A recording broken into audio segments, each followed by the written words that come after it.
Hey guys, what's up? I'm here to give you guys a recap on the new episode of Fruits Basket, the final season, which is on episode 3 or episode 53, or the total number of episodes, we're on the third episode for the final season, and then 25 episodes in the second season, and 25 episodes in the first season. Yeah, you get 53. Anyways, this episode right here, like I said, was actually really nice and slick, although, there are some scenes that seem to be a little,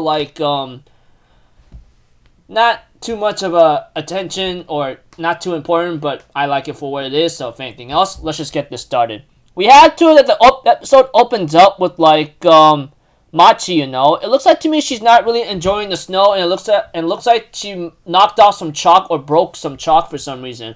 I don't know what the reason is, but I think it's later on explained during the episode. And after the opening, we see to it that one of the Kohais arguing with Yuki and Kimi, and what's his name again? I forgot his name. All I know is he's the guy that likes to fool around most of the time or something. The vice president or something.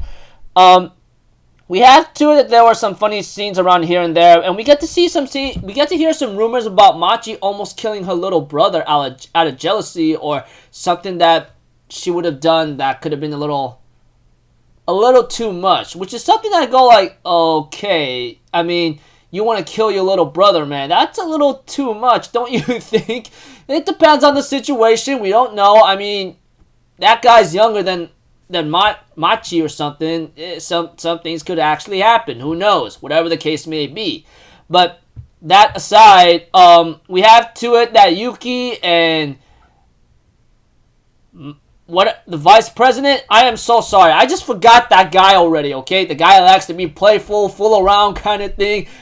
Whatever his name is, forgive me, okay? Like I said, there's a lot of characters I don't tend to remember unless they got a lot of spotlight in this episode, or how long has it been? I don't know. But whatever the case may be, they end up visiting Machi. Machi, a little one who's always like that, is always that cold anterior kind of girl who doesn't like to talk much or something. Whatever the case may be, but. Yeah, we have to it that they end up visiting Machi to see what's up with her, Eventually, we have to it that Machi and Yuki have a moment together talking about the situation about Machi herself, how she was told to be very good and perfect, It's really sad. It's really saddening here and there. And we get to know that she followed her mother's orders just to make her proud and all that. Say, hey, I did this and that, But unfortunately, when time came about, some woman made a maybe disrespectful comment, or maybe even if it's factual, that she's boring and all, while you have a boy that's born that's going to be very successful to you. I'm like, that's just messed up, dude. She is boring. She just followed every order of her mother, and her mother's like, don't go on blaming me for this. I'm like, excuse me, dude? This is kind of really ironic when I think about this is like how stereotypical Asian parents are, I don't know. Maybe there's a darker side to it. Who knows? Maybe in realism and fictional. I don't know. Whatever the case may be, Machi explains of everything, having to talk to Yuki about it, and Yuki's like, hey, you worked very hard, right? So you worked very hard, so I gotta give you props for that. And by that time, Machi, knowing that Yuki's not gonna mock her or cause any trouble, she ends up confessing that her little brother didn't have a blanket on while he was sleeping, She was concerned that she might get a cold, or she might get sick, Or he might get sick. Sorry. He might get sick. But we had to that she puts a blanket over him, but unfortunately her mother and father took it like she was about to kill him, and they decided to send her off to her own place, and that's where she has her own apartment. I'm like, dude, do you guys not get the deal here? What the hell is your problem? Some misunderstandings can come about, That's the truth. But seriously, though, they think that she was trying to kill her little brother. No, she was putting a blanket over him. She didn't even bother to explain herself, but they just yell at her, and then they just make a decision saying, oh, you were trying to kill her. What the hell? What the hell? Are you damn serious right now, dude? Sometimes it makes me puke.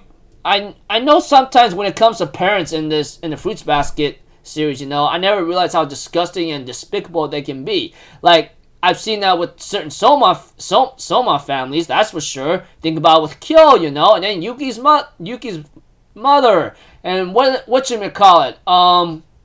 Much more after that.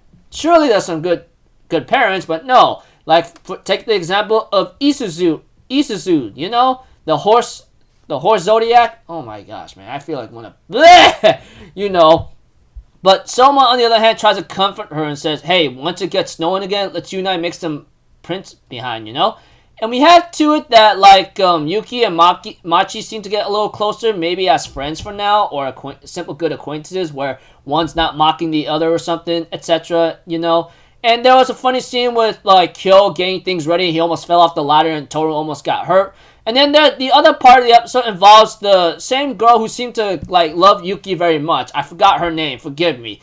Like I said, there's a lot of characters like in the series that I don't tend to remember unless they got a lot of spotlight or they have a lot of like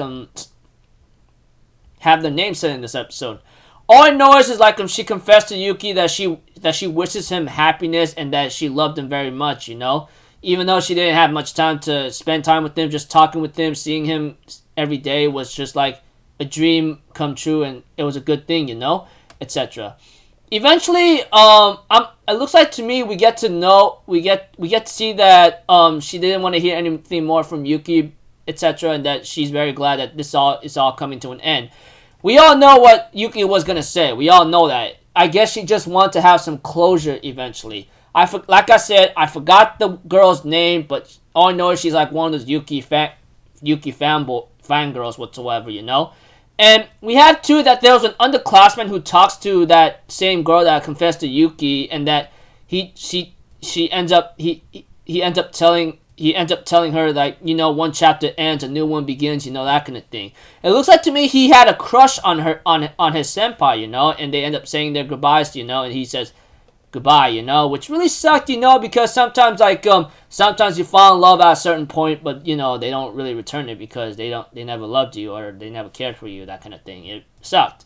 But whatever the case is, we have to it that Hiro, we get to know that his little sister Hinata is born. You know, Hiro is known to be like Hiro's name is known to be some kind of like Hinata is known to be called Sunshine, you know, and that's a thing. And we got to see to it that like Hiro cannot hug her because you know he's a boy, and you know how the zodiac goes. Like if you hug someone of the opposite biological gender or sex of what you are, sorry for that word, you're more likely like to transform your zodiac, you know, that kind of thing. Eventually, we get to see another scene where Kagura actually gets to know that Isuzu or something, or the horse zodiac or something, ends up having to like graduate, and while she's still in the hospital, which really sucked or something. Sometimes I wonder, does she do anything great in school? You know, get good grades? Does she do anything active in sports? You know, sometimes I wonder about that. But whatever the case may be, she graduated, and Kagura picked up her diploma, and she's trying to figure out where she's at right now. You know. Then we get to see a scene where like possibly Akito or someone at the door ends up having to exit, and then ends up taking a pair of scissors whatsoever, and all of a sudden I end up seeing some hair fall out or something. I don't know if that really is the case whatsoever, but all I know is like the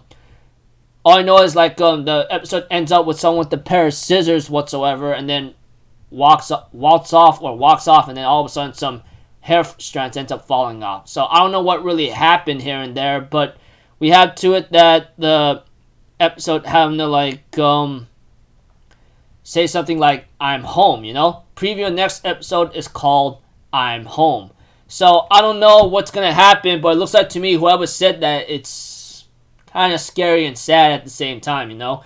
Anyways, this episode, the biggest highlight in this episode was Machi herself, you know. It looks like to me she's always been working hard for her mother, but her mother really says, hey, don't blame me for what you are or what you are born in, you know.